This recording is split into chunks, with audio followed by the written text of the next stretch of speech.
여러분 안녕하세요. 제가 드디어 종강을 했습니다. 종강 기념으로 제가 최근에 산 책들을 소개해드리려고 오늘 들고 왔어요. 종강 직전까지 기말 시험으로 되게 바빠서 책을 제가 그렇게 많이 산지도 몰랐는데 제가 스트레스 받을 때마다 책을 한두 권씩 샀더라고요. 그래서 오늘은 제가 최근에 산 책들을 한 권씩 보여드리도록 하겠습니다. 일단 찬 순서대로 소개를 한번 드려보도록 할게요. 먼저 첫 번째 책입니다. 이 책은 김혜진 작가의 너라는 생활이라는 단편 소설집이에요. 제가 김혜진 작가님에 대해서는 잠깐 저번 영상에서 소개를 드린 적이 있는데 이 작가님의 소설 중에 제가 정말 마음에 들고 담고 싶었던 그런 소설, 동네 사람이 있고요. 이 소설집에는 동네 사람을 포함한 총 8권의 단편 소설이 수록되어 있습니다. 저는 이 책의 제목이 왜 너라는 생활일까 조금 궁금했어요. 근데 이 중에 제가 읽었던 동네 사람을 곰곰이 생각을 해보니까 이 소설이 2인칭 시점으로 진행이 되더라고요. 그런데 가볍게 훑어보니까 다른 단편들도 2인칭 시점들이 꽤 보이는 거예요. 그래서 이 소설집은 너라는 어떤 화자에 대해서 생각을 하고 있는 소설집이 아닐까? 띠지 있는 내용을 한번 읽어볼까요? 어떻게 해도 너라는 사람을 다 알 수는 없겠구나. 너에 대해 무엇을 상상하고 기대하든 그것은 어김없이 비껴나고 어긋나고 말겠구나. 저는 이 문장이 이 소설집을 왠지 대변해주고 있고 되게 함축적인 문장이라고 생각이 들었어요. 너와 나의 그 간극, 나는 도저히 닿을 수 없는 너라는 어떤 세계를 이 소설집이 잘 그려내고 있을 것 같아서 기대를 하고 있고요. 다음 책은 또 작법서입니다. 제가 작법서를 생각보다 많이 사는 것 같아요. 이 플롯 강화라는 소설 작법서는 제가 인스타그램을 보다가 아마 알라딘이었나? 거기서 소개를 하는 걸 보니까 이게 김영하 작가님의 북클럽에 등장했던 책이었던 것 같아요. 그게 아니라면 김영하 작가님이 한예종에서 수업을 하실 때 썼던 교재라고 들은 기억이 있어서 이 책을 샀고, 제가 이번에 작법서를 산 큰 이유는 제가 단편 소설을 쓰는 사람이지만 제 소설을 태고할 때 제 소설을 객관화를 잘 못하고 있다라는 생각이 들었어요. 그래서 왜 그럴까? 왜 뭐가 문제일까? 태고할 때 왜 이렇게 잘 안 될까? 혹은 초고를 쓸 때도 조금 갑갑하게 써서 이게 플롯의 문제인가? 뭐의 문제지? 하는 생각이 계속 들었거든요. 근데 이거를 태고하는 과정에서 돌이켜보니까 이게 플롯에서 생긴 문제점일 수 있겠다. 이게 쉽게 말해서 소설이 재미없게 읽힌다면 그거는 플롯의 문제이지 않을까? 재밌게 얘기를 하는 방법을 배워야겠다. 그게 플롯을 공부하는 것일 테고. 그래서 저는 이 플롯 강화라는 책을 통해서 제 소설을 조금 더 나은 단계로 발전시킬 수 있기를 바라는 마음으로 이번에 이 책을 샀고요. 제가 이때까지 샀던 작법서들과 이 작법서가 조금은 다른 점은, 물론 제가 이걸 다 읽어보지는 못했지만 앞부분을 살짝 읽어봤을 때 이게 차례가 총 8장으로 나눠져 있거든요. 제가 지금 1장을 가볍게 읽어본 상태인데 1장이 인물 묘사 외면, 2장은 또 인물 묘사 내면, 이런 식으로 인물 묘사에 대해서 디테일하게 나눠져 있고, 인물 묘사 외면이라는 걸 봤을 때 어떤 캐릭터의 외면적인 특징을 가지고 어떻게 플롯으로 확장시킬 수 있는지를 되게 다양한 예시를 통해서, 그리고 애매모호한 표현이 아니고 정말 적확하고 이해가 쏙쏙 되는 표현들로 되어 있어서 이게 제 소설에 바로바로 적용을 해볼 수도 있을 것 같고, 또 다른 작품을 쓸 때도 혹은 태고를 할 때도 크게 도움을 받을 것 같다는 생각이 들었어요. 그래서 이 작법서는 지금까지는 아주 마음에 들고 있습니다. 그리고 이건 여담인데 이 책에도 띠지가 있었거든요. 근데 이 띠지가 이렇게 지금 너덜너덜한데 그 이유가 이게 띠지를 펴면 이렇게 길어지고 팔랑팔랑 거리거든요.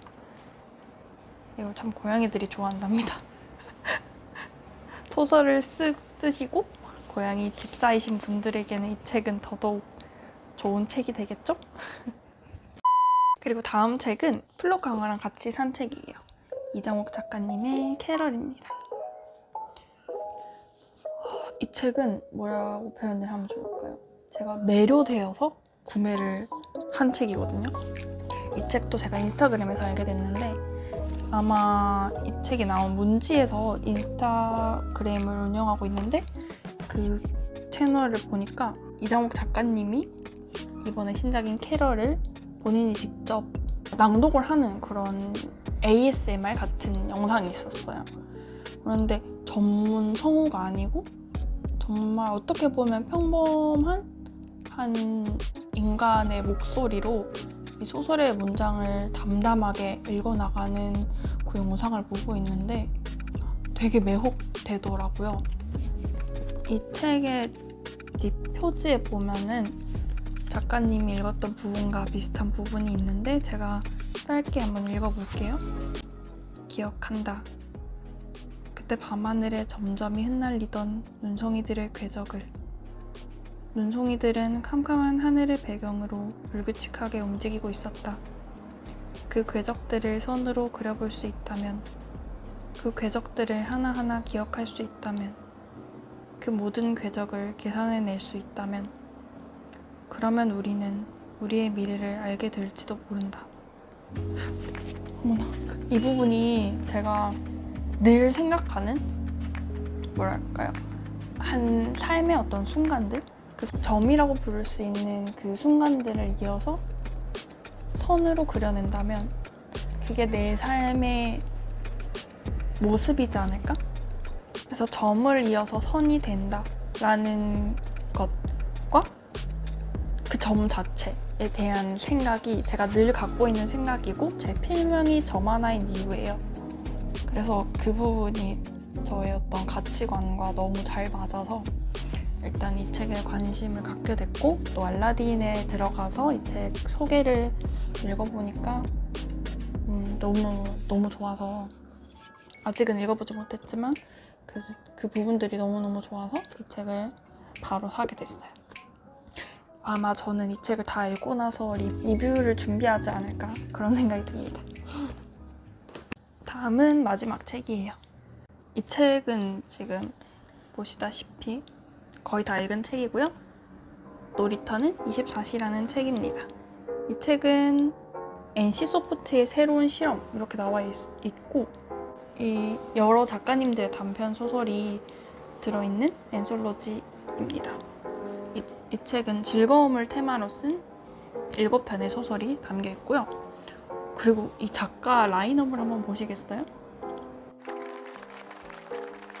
이 책도 인스타그램에서 알게 됐는데 세상에 이 라인업을 보고 안 살 수가 없는 거예요. 이분들이 한 번에 모였다? 그리고 테마와 주제가 즐거움이다?